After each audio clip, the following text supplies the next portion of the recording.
La España del año 39 es un país en ruinas, económica y humanamente destruido, moralmente quebrantado y desgarrado en lo más hondo de su ser. La pobreza, el hambre, las enfermedades y el miedo son la trágica compañía diaria de unos supervivientes que no tienen tiempo ni de llorar a sus muertos. Continuar viviendo, dolorosamente, es la larga y difícil tarea que tienen por delante.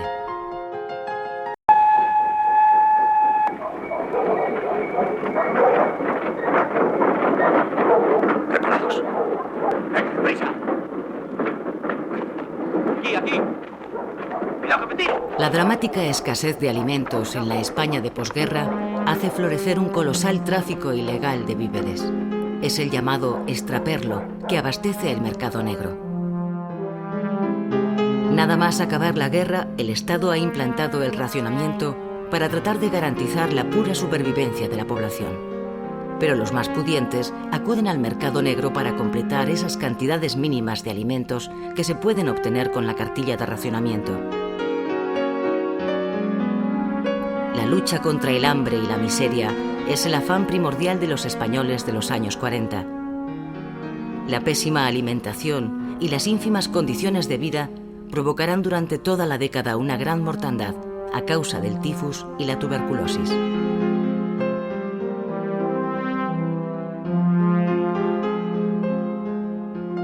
Tras la victoria de los aliados, el régimen de Franco pasa a ser el único fascismo que, habiendo apoyado a Hitler, sobrevive en Europa. La soledad internacional del franquismo se hace patente en 1946. Ese año, las Naciones Unidas niegan a España la entrada en su organización y recomiendan, además, a los países miembros que rompan relaciones con el régimen franquista.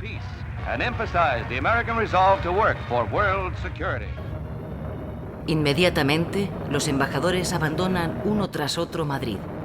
Francia cierra su frontera con España. El régimen de Franco queda totalmente aislado del exterior.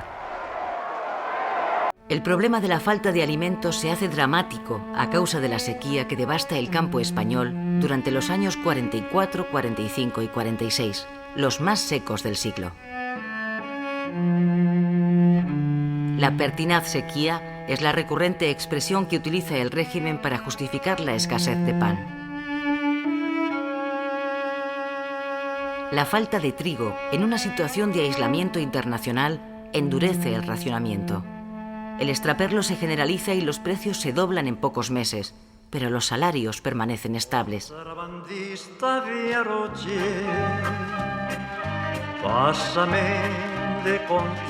Es tanto el descontento social que el propio régimen organiza en 1948 una manifestación contra el extraperlo al que culpa de la escasez.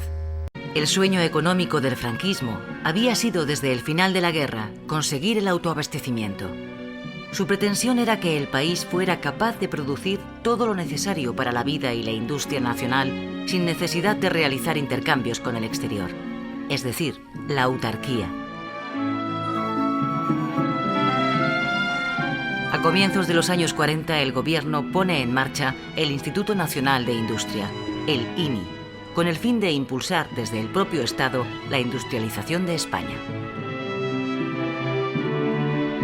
La producción de carbón, acero y la energía hidroeléctrica son las consideradas prioritarias para reconstruir el país. Pero el cierre de los mercados internacionales a causa del bloqueo produce la paralización de muchos proyectos industriales, puesto que no es posible importar la maquinaria pesada necesaria ni tampoco las materias primas de las que el país carece, como el petróleo. España firma con los Estados Unidos un tratado de amistad y cooperación. A cambio de recibir ayuda económica, España permite instalar en su suelo 4 bases militares norteamericanas. Este acuerdo es para Franco su mayor éxito diplomático. Sin haber renunciado a su régimen dictatorial, ha logrado el respaldo de Estados Unidos. Unos años más tarde, el presidente Eisenhower visitará oficialmente España y sellará así el acuerdo de amistad entre los dos países. El reconocimiento internacional al régimen culmina en 1955 con el ingreso de España en la ONU. La década de los 50 supone para Franco su legitimación definitiva e irreversible en el exterior.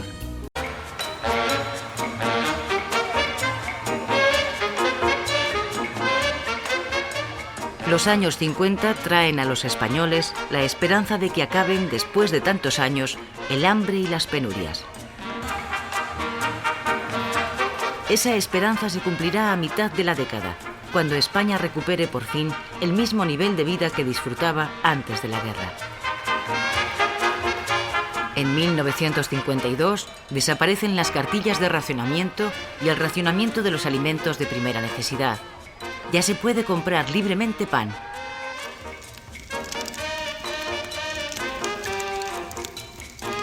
En la década de los 50 se inicia el éxodo del campo a la ciudad de los campesinos. En ese momento, casi la mitad de la población española vive del campo, pero las malas cosechas de los últimos años no dan para comer. Los jóvenes abandonan la tierra.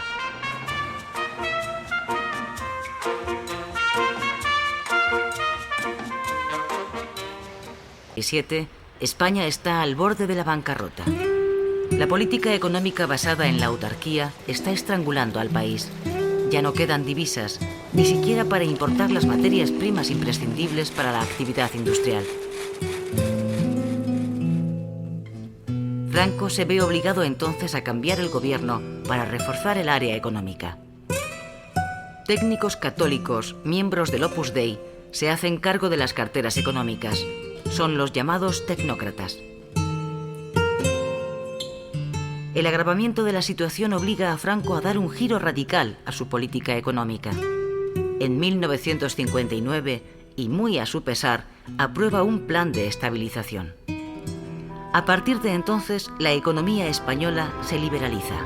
El mercado español se abre al exterior y se autoriza la entrada de inversión extranjera.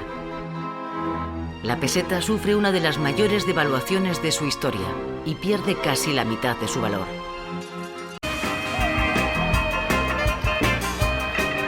Los años 60 van dejando definitivamente atrás los años negros de una posguerra brutal, amarga e interminable. Los primeros síntomas de recuperación económica aparecen con la publicidad. Son los apuntes iniciales de lo que va a ser la sociedad de consumo a la que poco a poco se van a incorporar los españoles durante la década.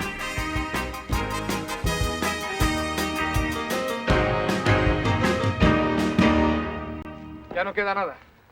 Echad una mirada por si se me ha escapado algo. La emigración masiva del campo hacia la ciudad se produce entonces. Más de 3 millones de personas abandonan sus tierras en esos años en busca de una vida algo mejor. La llegada masiva de emigrantes a las ciudades industriales genera grandes bolsas de miseria en sus suburbios. Los barrios de chabola se multiplican. La escasez de viviendas y la especulación del suelo disparan los precios de los pisos a niveles prohibitivos para el sueldo de un obrero.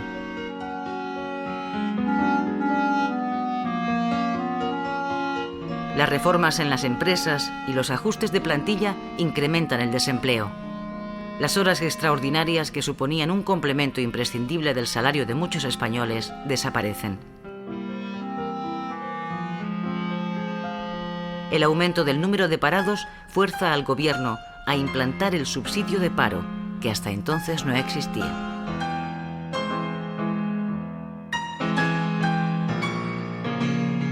Un millón de trabajadores abandona España durante la década de los 60.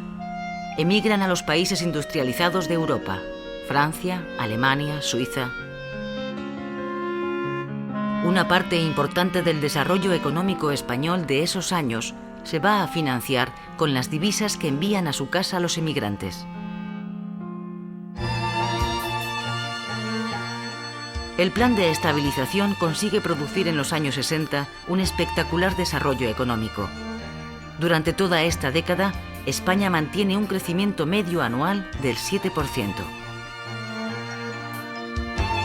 La industria se convierte en el motor del crecimiento. El país se industrializa de modo acelerado. España deja de ser un país eminentemente agrícola. El desarrollo es tan notable que el propio régimen lo bautiza como el milagro español. La propaganda del nodo se lo recuerda una y otra vez a los españoles. Los aviones que surcan nuestro espacio, las líneas de transporte, los chorros de agua que ríen en los aliviaderos y el humo de nuestras chimeneas, que no es el humo de una vana ilusión, sino el testimonio real de un esfuerzo logrado, son el feliz augurio de un brillante porvenir industrial de la España actual. Es lo que hacen los turistas cuando vienen por acá. Los bajos precios que rigen en España atraen a millones de europeos que vienen en busca de sol y playas. Durante la década de los 60 el número de turistas se multiplica por 4. De 6 millones pasan a 24. El sector experimenta un auge espectacular. Las divisas que deja el turismo suponen un capítulo decisivo para la modernización del país y para su desarrollo económico. Además, la presencia masiva de extranjeros, gente con otro nivel de vida y con otros valores, ponen a los españoles frente a la realidad de formas de vida diferentes y distintos modos de comportamiento. No solo político, también social. La España puritana queda deslumbrada ante la evidencia de la libertad de costumbres que rige en la Europa democrática. Que todas quisieran imitar. En los años 70 y después de una década de espectacular crecimiento, España ya ha dejado de ser un país agrario y subdesarrollado y se ha convertido en la 10ª potencia industrial del mundo.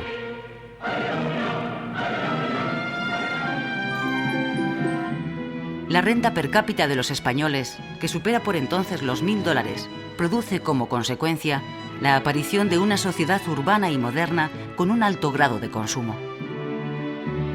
El bienestar económico permite a las clases medias crecer y asentarse. Los españoles son progresivamente más libres en sus costumbres y más europeos en sus necesidades políticas.